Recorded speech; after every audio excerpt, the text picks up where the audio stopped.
Hi everybody, this is Luca Zanna. You're listening to Love, Guns and Freedom. Today's show, big news. First of all, officially I am being rebroadcast and also going live on Guerrilla Media Network. And of course, still on K-Talks. I'm very proud and pleased and thankful to be on K-Talks as one of the pretty much most independent radio that I ever had the chance to know about it, because I'm telling you, as I said before, I'm not a radio guy. I really never even had any type of desire to be on the radio. And probably many of you say, why you even try? And that's my point. It's not about the radio. It is not about a talk show or some sort of just a passion for the radio. For me, it's a passion to try to reach out fellow Americans or fellow human beings, I don't care wherever you listen to the show from, who believes in freedom, who believe in individual rights. So this is pretty much what it's about. And I really believe there is a huge impact that anybody of us can have in our own communities, no matter if you are in your neighborhood or in your little local radio station, or maybe if you're lucky you can go on the bigger radio station. But now, especially with the internet, the importance that we may have reaching out people from all over the world. So I believe in the importance of free media, independent media. That's why today also I have a guest. It's a guest that I met because also is a veteran in the radio business, and he's been working with K-Talks, the radio station out of Needles that gave me the opportunity to start my little journey here. And he has also a radio show with K-Talk. So his name is Rob Hanson. Rob, did I pronounce right your name, first of all? You sure did. It's really hard to mispronounce my name, Rob Hanson. Okay, but sometimes, trust me, even hard things, for me, they become pretty easy when it comes to pronunciation. Trust me. Anyway, listen, Rob, first of all, thank you very much to being with me here, and I also appreciate your help. You've been helping me out indirectly when I started on K-Talks. And also you did a little bit of audio for me there. Now, I would like to talk about you. First of all, Rob Hanson as a person that loves the radio. You've been doing radio for a while. I'm aware of it. Tell me a little bit about you, please. Well, you said just about all there is. I'm a single father of two really wonderful girls, and I live up here in Bullhead City, Arizona, where I broadcast my daily show from my home. Deep behind enemy lines, as we like to say, on KTOX, and I've been in radio for the better part of the last 15 years, doing various mediums, some on the internet, some on broadcast frequencies, and it's wonderful. I love it. Okay, just, I heard a little bit about you. I know that you're a person in a way that believes in freedom. I never really had a chance to have a conversation that we could pretty much maybe know each other a little more about political. Even I don't like even the word political, because for me political, it is not just an abstract concept. It's more like life. I identify politics with the way as a human being I want to live my life. It is not just an abstract concept. Okay, I would like to be in politics. No, I like to use politics as an instrument to have freedom and to have control over my life. That's the way I look at this. So right. We never had a chance really to know each other deeper, so that's why I really wanted to have this opportunity with you today to know you a little more. And more important, as I said, I would like to inspire anybody's listening here. We need everybody. We need every person that can speak, can share information, that can try to educate each other. Because listen, I'm here, as you can hear, I'm not that exactly radio voice and my spelling and my accent. I try so hard, because I don't care how I can find a way to reach anybody who's listening. We are here in a moment of humanity, I really believe, and I'm not trying to be dramatic, that if we miss the opportunity to stop what's already here, and I'm talking about a level of global tyranny, it is not just in America, we're never going to have a chance to take it back. So that's why I hope one day, maybe 20 years from now, or wherever, whoever's listening to this rant and this sort of fear that I have right now in my, not even fear, concern, I would like to say it, they may just laugh at this, and we may have pretty much stop and try to regain our our lost liberties. But I really think we're in a strange moment. What do you think about right now, our situation as a country? What do you think politically? What do you think we are? Well, let's start off where I am. If you're trying to get to know me, well, then you probably need to know my political stance. Please go ahead. Even though this is somewhat of an oxymoron, I consider myself a conservative libertarian. I believe in the Constitution of the United States of America. I believe in the rule of law. I believe that individuals, not corporations, not states, not governments, but individuals have the responsibility and the duty to curtail government. They have the duty to say you guys can't do this, and then make it stick with their voting. And I believe that is the true path to salvation if we were to get ourselves out of the current mess that we're in. I understand, and I would like to ask you about this. You're pretty much familiar with the last at least 14 years pieces of, let's say, legislation. And don't get me wrong, before this, before the 9/11, we already were on the path of complete tyranny. But now, since 9/11, you're very aware. I know pretty much because even before I knew about you, but just being there at K-Talks has been a leader in pretty much try to expose all this fraud that now, we finally, the rest of America starts to see it because it's Obama somehow is doing it. But I was screaming about this like you were probably, like K-Talks has been doing it just during 9/11 or just a few weeks after, or a few days after, or even before. I mean, now, for example, we are living in America between the Patriot Act and the National Defense Authorization Act. It is not even more a resemblance of what could be considered a free country. Can you articulate on that? What is your position? How can we stop this? Well, the number one way to stop this, and one of the things that I've talked about nearly on every single program that I've ever done, is especially right now we're coming up on another big vote. We're electing city officials, we're electing county officials, we're electing state officials, we're electing federal officials, and the power of government to make rules over its citizenry is directly derived from its citizenry, and that's especially true today as it was 200 years ago at the founding of the country. What we permit the government to get away with, and this I'm talking about government on all levels, federal, state, county, local, is what the citizenry allows them to get away with. And if we continue to allow them to get away with making arbitrary rules, such as the NDAA, or promoting the National Security Act, whatever it was, they're going to continue doing so, regardless of what a few people may disagree with.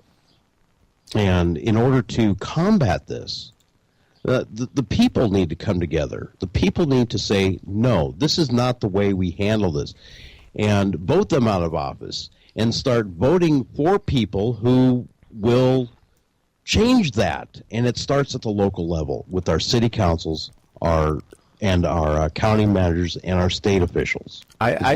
Once we have those cleaned up, the federal government will have no choice but to step in line. I agree. I completely agree, especially because sometimes we forget, we all look at Washington like the final answer to our problems. Instead, I think 80% of our life, of our choices, of our also political choices, and they pretty much can have consequences on our life, happen and starts here in our city or in our county. And that's very true. And on top, any one of us, because I'm not talking about you running for Congress or for U.S. Senate, you really must have lobbies behind and a lot of compromises, and otherwise, unless you're very rich by family, it's almost impossible, okay? Right. Instead, I think at local level, anyone that has really the desire and the will and the determination, a little bit of sacrifice, he can run for city council, he can run for county commissioner, he can run for sheriff, And I believe that really it would be the most beautiful, peaceful revolution if we could start to regain control of our cities and our counties, and it's possible. And I think that's why also it starts, and that's why my focus was talking about the importance of local independent media, radio show like yours, or independent newspaper, if any left. That's unfortunately a little more difficult. But even just starting with a blog, especially now the internet, I believe is not the future, it is the present. And we can post out, for example, this interview that we have here on, I was doing an experiment the other day, and this is something that I was really, my God, I couldn't believe it. Just posting it on Facebook, on, for example, GMN Network, Facebook, Guerrilla Media Network.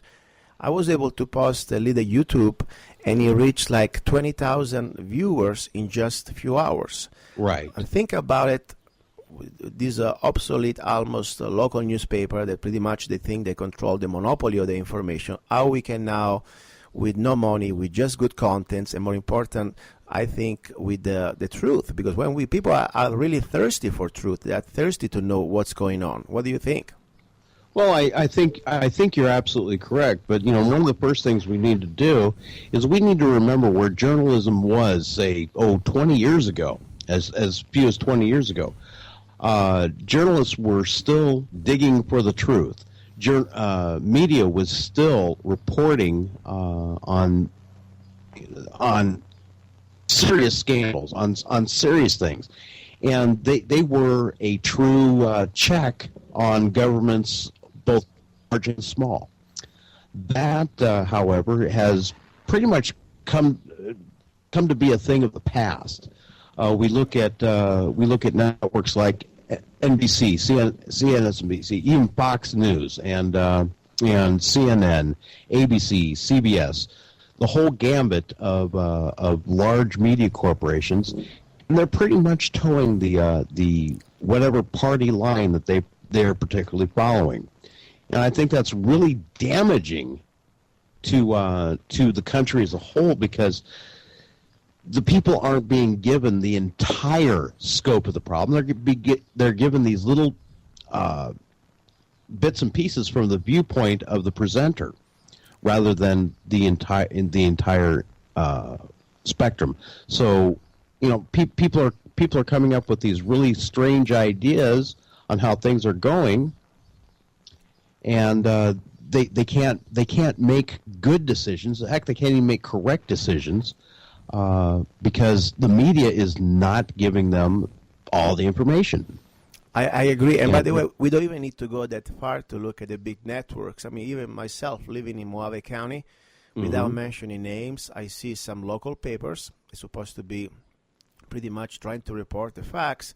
And instead, I see that their pattern is pretty much controlled by, in my opinion, special interest, even a lower level of a city or chamber of commerce, or just some sort of categories of businesses, So they never really want to touch some certain topics, or never want to go through some real investigation, even when it comes, for example, to law enforcement, okay? Because I realize that there is a lot of, I don't know, it's not even corruption. It is just some sort of servilism, like being sure that they can get their cut of advertisement, or especially in connection with the source of official information. You know what I mean? So, and that's correct. And the governments have learned, and it doesn't matter whether it's the local Bullhead City Council or the state or the federal. The governments have learned that if that particular media outlet is not doing them any favors, they quit giving them any information. They quit giving them interviews. They quit giving them. They block them out completely. And as we've seen even locally with KTOX, that the governmental agencies actually campaign actively against the media outlet, as in destroying their ability to earn a living through garnering advertisement, or destroying the public's trust in that particular media organization.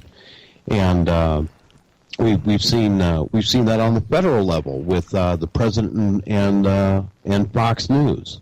I agree. I completely agree. And so, it's again, it's important that we have independent media.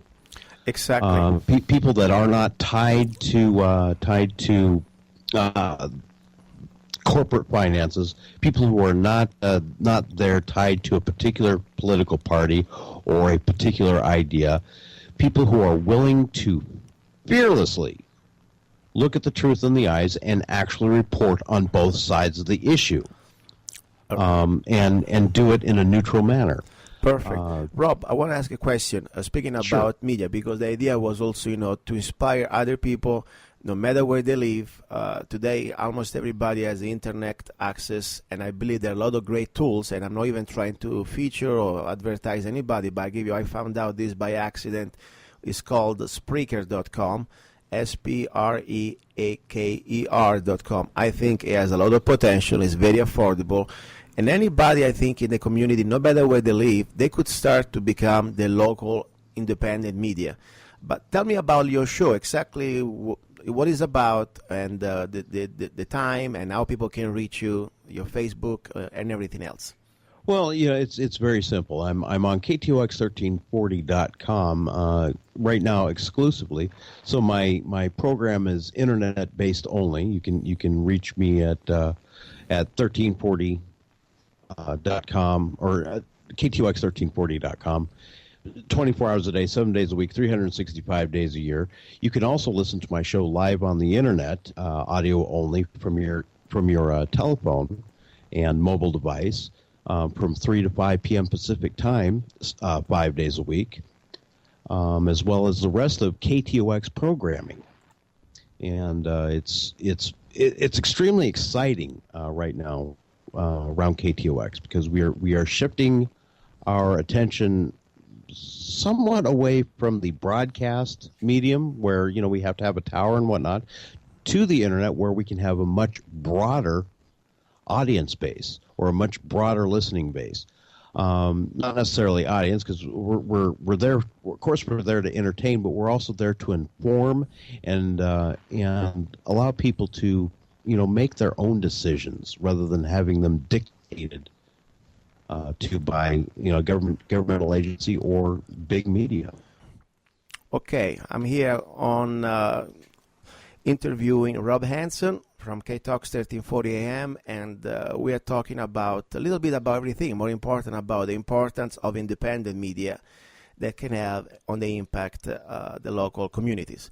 Now, what I was trying to say, Rob, what do you think about many of these people consider like left or liberals or progressive, that regardless the difference of opinions or ideology, right now, in my opinion, they're still not standing for the truth, but they're still pretty much try to completely side with their party, hiding evidences of crimes or alleged crimes, like also, let's say, these funny wars continuing, every other thing that they were complaining.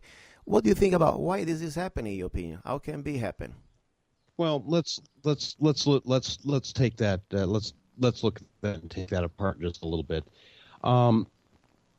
The war between right and left, between liberalism and conservatism, or progressiveness and republicanism, or Democrats and Republicans, that's been going on for as long as there's been basically politics. And here's the beautiful thing about American politics. We have viciously defended each of our sides, and viciously defended our ideology. But here we're at a point of the pendulum, and it swings back and forth, where we have people who are so enamored with the ideology that they gleam over the parts of the truth that would hurt their side, and just concentrate on the parts that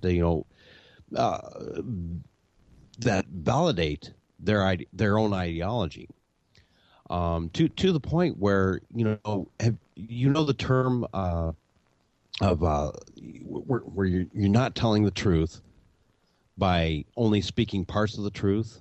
I agree. No, I know. I Okay, understand. so here we're so mired in this ideology, and this is true with a lot of media talking heads today, and talk show hosts that I've listened to over the years. They are so mired in the ideology that they really don't give the full picture of what's going on. A true journalist, regardless of what private political party they belong to, can look at a story objectively and tell both sides of the story. So their audience, their viewers, their readers, their listeners can glean their own ideas. The idea of journalists or talk show hosts out there, saying, well, if you don't believe in what I'm saying, well, then you're just as dumb as the day you were born, or you must have rocks in your head, or if you don't like the president, you're a racist, or that is dishonest journalism. It's dishonest, and I don't care what side of the political spectrum you're on. If you only present your side's issues and not the other side's issues, and then allow your viewership to come up with their own ideas, then you're being dishonest, and you don't belong in the media. I agree. Now, Rob, your ideas of citizen journalism and being able to create independent media markets is absolutely fantastic. We're seeing some of these happening, but here's also the pitfalls with that as well. There are no checks and balances in citizen journalism, and I've seen a bunch of blogs. I've read a bunch of blogs where I look at these guys and go, what in the heck are they talking about, and why are they doing this? They are people who are spouting off, pretending like they're citizen journalism without understanding the tenets of journalism to begin with, presenting both sides of the issue and allowing the viewer or the recipient to come to their own conclusion. Rob, if I can interrupt you 1 second. They are mired in their own ideology and believe that they are absolutely correct. And yes, that's what's going to hurt. That's what hurts citizen journalism more than it helps it. I understand what you're saying. I also believe, though, that sometimes, most of the time, especially when it's independent media that is not really have any type of corporate welfare, okay, or government subsidies, this is going to be how the free market is going to discern between winners and losers. I'm not even trying to say this in a sports way, but I'm talking about listeners or readers, I mean, if the reader or the listener is really looking for truth or for real information, all these little blogs that somehow they're not just trying to do independent media, but maybe they're just trying in an amateurish way do some sort of a propaganda, I don't think they would last long. But listen, I want to let you know we're almost out. I wanted to thank you again, and I would like to remind everybody how they can reach you. Are you on Facebook, correct? I'm on Facebook. You can reach me at Radio Rob Hanson at Facebook.com. That's my main Facebook page, or the Rob Hanson radio program on Facebook as well. Thank you very much, Rob. Be in touch, and you'll be listening to Love, Guns, and Freedom with Lucas Zanna and Rob Hanson. Thanks. You bet.